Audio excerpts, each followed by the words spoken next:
Hello everyone, welcome back to our channel.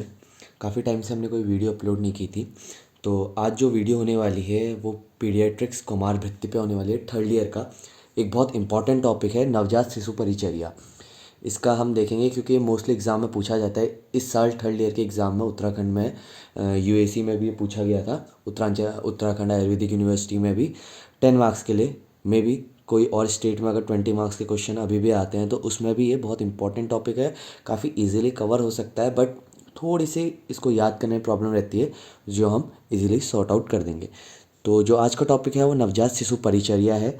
Neonatal रेससिटेशन से इसे compare कर सकते हैं, कंप्लीटली नहीं बोल सकते, क्योंकि नवजात शिशु परिचर्या में कुछ ऐसे कर्म बताए गए हैं जो हमें शिशु के जन्म के बाद, प्रसव के बाद करने होते हैं, ताकि जो है उसकी स्टेबल हेल्दी लाइफ को हम मेंटेन कर सकें। तो इसमें पहला जो कर्म होता है प्राण प्रत्यागमन, वो उसको हम नियोनेटल रेससिटेशन बोल सकते हैं। और नियोनेटल रेससिटेशन की एक अलग से वीडियो मैं प्रीवियसली अपलोड कर चुका हूँ, उसका लिंक मैं दे दूँगा, वहाँ से आप उसको देख सकते हैं। तो जो हमारा आज का टॉपिक रहने वाला है वो रहने वाला है नवजात शिशु परिचर्या। जो सबसे पहला पॉइंट हमें नवजात शिशु परिचर्या में समझना है वो ये है कि ये एक्चुअली है क्या। तो इसको कुछ इस तरीके से समझ सकते हैं। After delivery we have to follow certain procedures to ensure a healthy life of the baby. यानी प्रसव के बाद हमें जो शिशु ने जन्म लिया है उसको स्टेबल रखने के लिए, उसकी हेल्दी लाइफ को मेंटेन करने के लिए कुछ कर्मों का वर्णन किया गया है आचार्यों द्वारा, जो हमें फॉलो करना होता है, जिसे हम नवजात शिशु परिचर्या कहते हैं। और मॉडर्न इस कंडीशन में नियोनेटल रेससिटेशन को बताता है कि हमें क्या क्या चीज़ें करनी चाहिए। उसी में उसको आयुर्वेद प्राण प्रत्यागमन एक स्पेशल कर्म है जिससे कंपेयर हम उसे कर सकते हैं। तो ये हमारा नवजात शिशु परिचर्या, वो कर्म जिनसे जो है हम शिशु को स्टेबल कर सकते हैं, मेंटेन कर सकते हैं, वो आते हैं नवजात शिशु परिचर्या के अंतर्गत। नेक्स्ट है, अब नवजात शिशु परिचर्या हमारे आयुर्वेद में विभिन्न आचार्यों द्वारा दी गई है। और एग्ज़ाम में भी यही होता है कि मोस्ट ऑफ द टाइम तो वो सिंपली ये पूछ लेगा कि नवजात शिशु बताइए, तो आप किसी भी आचार्य द्वारा वर्णित परिचर्या बता सकते हैं। लेकिन कभी कभी वो स्पेसिफिक पूछ सकता है कि आचार्य चरक द्वारा, शिष्य द्वारा या वाग्भट द्वारा। तो नवजात शिशु परिचर्या 3 आचार्यों द्वारा दी गई है। पहले हैं आचार्य चरक, दूसरे हैं सुश्रुत एवं तीसरे हैं आचार्य वाग्भट। तो इन तीनों ने नवजात शिशु परिचर्या का वर्णन किया है। आचार्य चरक ने जो है 7 कर्मों का में विभाजित कर दिया है नवजात शिशु परिचर्या को। वो 7 तरीके के कर्मों का वर्णन करते हैं जो नवजात शिशु परिचर्या के अंतर्गत आता है। तो पहला कर्म जो वो बताते हैं प्राण प्रत्यागमन। नेक्स्ट कर्म जो बताते हैं वो बताते हैं स्नान। थर्ड वो बताते हैं मुख विशोधन। फोर्थ वो बताते हैं गर्भोतक वमन। फिफ्थ नाल छेदन। सिक्स जात कर्म एंड सेवन्थ रक्षा कर्म। तो उनने इन 7 कर्मों में नवजात शिशु परिचर्या को विभाजित कर दिया है। 7 कर्मों को करने के द्वारा शिशु जो है स्टेबल हो जाते हैं। नेक्स्ट जो होता है आचार्य सुश्रुत आते हैं, वो 6 कर्मों में विभाजित करते हैं इसको। पहला वो बोलते हैं उल्व परिमार्जन, दूसरा वो बोलते हैं मुख विशोधन, तीसरा वो बोलते हैं पीचुधारण, चौथा बोलते हैं नाल छेदन, पांचवा जात कर्म एवं आखिरी स्नान। वो इन कर्मों को 6 भागों में इस तरह से विभाजित करते हैं। अब तीसरे हैं आचार्य वाग्भट।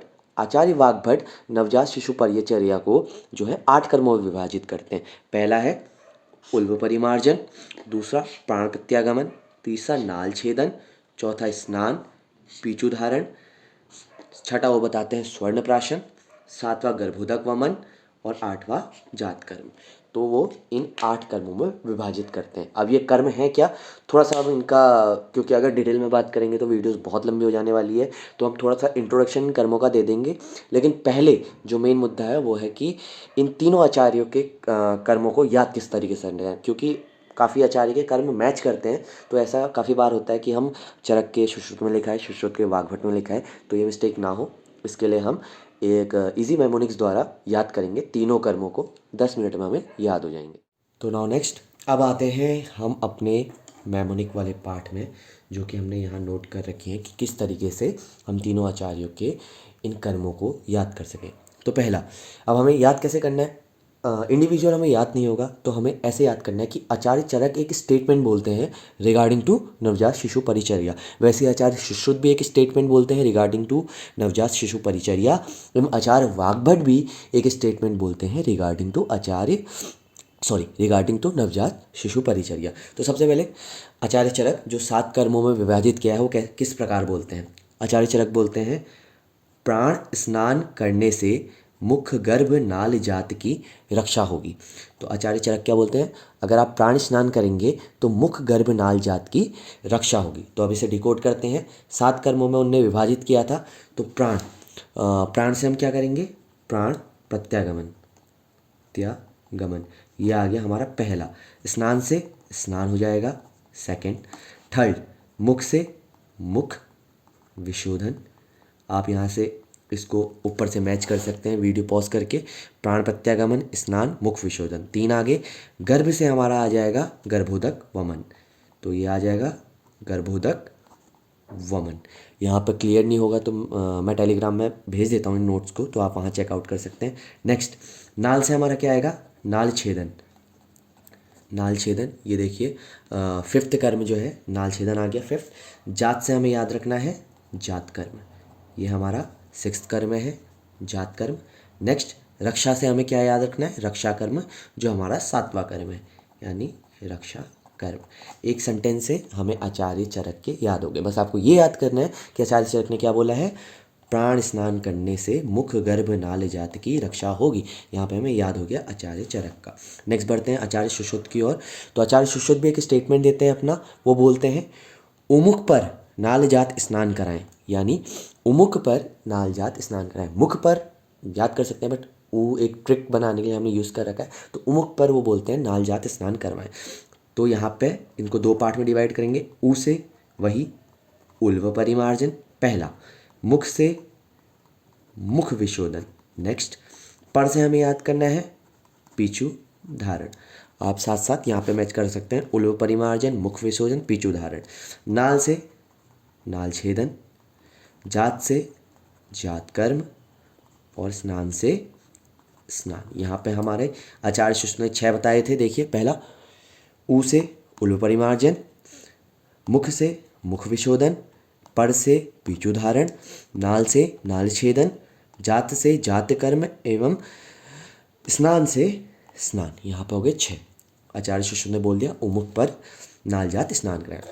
नेक्स्ट आते हैं, बढ़ते हैं आचार्य वाग्भट की ओर। तो वाग्भट जी क्या बोलते हैं, वाग्भट जी ज़्यादा हैं, वाग्भट जी के 8 हैं, तो वो लंबा सेंटेंस बोलते हैं कि उस प्राणी की नाल छेद कर स्नान पीछू करवाने से स्वर्ण गर्भ की उत्पत्ति होगी। वो बोलते हैं अगर उस प्राणी की आप नाल छेद दें और स्नान पीछू करवाएं तो आपके पास क्या, किस गर्भ की उत्पत्ति होगी, स्वर्ण गर्भ की, काफ़ी उत्तम गर्भ की उत्पत्ति होगी। तो इसको डिकोड करते हैं। उस, ऊ से उल्व परिमार्जन, वही सेम मार्जन पहला। प्राण से प्राण प्रत्यागमन सेकंड आ गया हमारे पास। नाल से क्या आएगा, नाल छेदन, ये आ गया हमारा थर्ड, नाल छेदन। उसके बाद आएगा आपका चौथा, स्नान से स्नान होगा, पीछू से पीछू धारण, ये हमारे हो गए 5 पीछू धारण तक। उसके बाद आएगा स्वर्ण से, स्वर्ण से क्या आएगा, स्वर्ण प्राशन। स्वर्ण प्राशन आपने 2nd ईयर में पढ़ा होगा, तो स्वर्ण प्राशन आएगा। नेक्स्ट 7वां क्या है, गर्भ। गर्भ से क्या आएगा, गर्भोदक वमन। तो गर्भोदक वमन 7वां हो गया। एवं आखिरी जो इस ट्रिक में इंक्लूड नहीं हो सकता, हमें याद करना है कि वो एक्स्ट्रा बोलते हैं जात कर्म। बस वाग्भट के उसमें हमें ये याद रखना है कि वाग्भट एक एक्स्ट्रा जात कर्म का उल्लेख करते हैं जब भी वो बात करते हैं किसकी, नवजात शिशु परिचर्या की।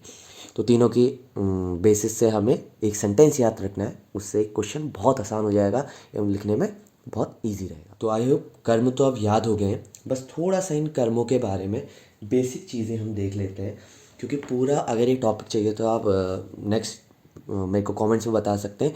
और हाँ, हमारे चैनल की जो है मेंबरशिप लाइव हो चुकी हैं। अगर आपको एक्सक्लूसिव अपने किसी कंटेंट पे कोई वीडियो चाहिए तो आप मेंबरशिप लेके उसको कमेंट्स में भेज सकते हैं, वो एक्सक्लूसिवली मेंबर्स के लिए अवेल हो जाएगी। और काफ़ी और भी बेनिफिट्स हैं, आप चेकआउट कर सकते हैं। तो सबसे पहले हम बात कर रहे थे इन कर्मों में बेसिकली होता क्या है, इसका एक इंट्रोडक्शन ले लेते हैं। तो अगर हम प्राण प्रत्यागमन की बात करें तो ये होता है नियोनेटल रेससिटेशन। इसमें बेसिकली क्या होता है कि आचार्यों ने कुछ विधियां बताई हैं जिनके द्वारा हम जो है बच्चे में करते हैं ताकि वो एक हेल्दी उसका स्टेबिलिटी उसमें मेंटेन कर सके। इसमें क्या होता है, इसमें बला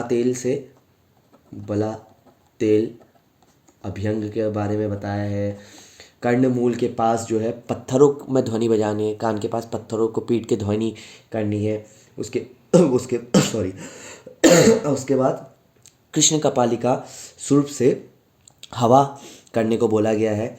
एंड नेक्स्ट है दक्षिण कर्णमूल में जो है पास मंत्रोच्चारण करना, यानी दक्षिण कान में मंत्रोच्चारण की बातें बोली गई हैं। ये किस में है सारी चीज़ें, प्राण प्रत्यागमन में।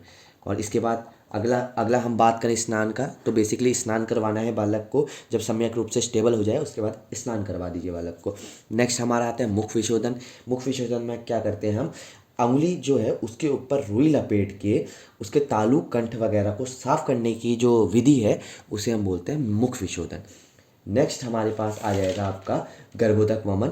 तो गर्भोदक वमन में क्या होगा, गर्भोदक वमन में उसको वमन कराया जाता है, जो एमनियोटिक फ्लूइड होता है जो उसने इनहेल कर लिया होता है उसको निकालने की विधि हमें गर्भोदक वमन में बताई गई है।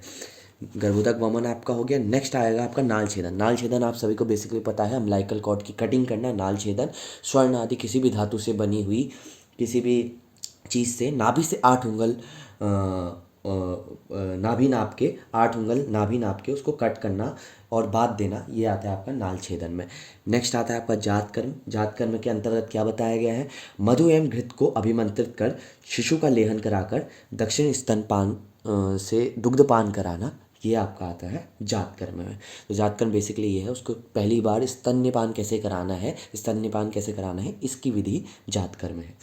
नेक्स्ट आता है रक्षा कर्म। तो रक्षा कर्म बेसिकली है क्या, रक्षा कर्म के अंतर्गत जो होता है शिशु एवं माता के लिए उनकी रक्षा करने के लिए बेसिकली बहुत सारी प्रोसीजर्स बताए गए हैं, जैसे सूती का गार बनाना शिशु के लिए और उसको बुरी चीज़ों से बचाने के लिए काफ़ी चीज़ें बांधना वगैरह, ये सब आता है आपका रक्षा कर्म के अंतर्गत।